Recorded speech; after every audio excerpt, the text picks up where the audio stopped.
Hello, in this video I'm going to show you how to use fingerprint unlocking on the LENOVO K5 Play.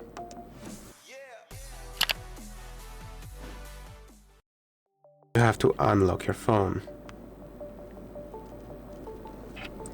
Then go into Settings,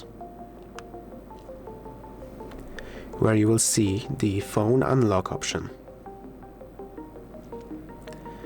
Then you will be asked to use the same method of unlocking as when unlocking your phone. Then, as you can see, there is an Add a Fingerprint option. You want to click it, use the same pattern or password as before, and then put your finger down on the sensor on the back of the phone.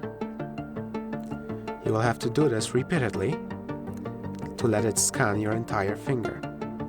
Then do the same with the edges of your finger.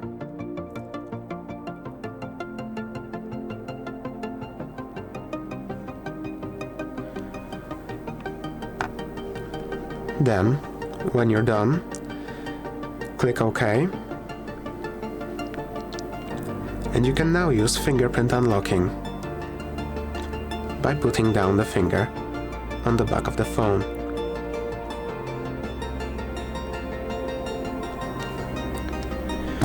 If this video was helpful to you, please consider subscribing, leave a like and a comment down below.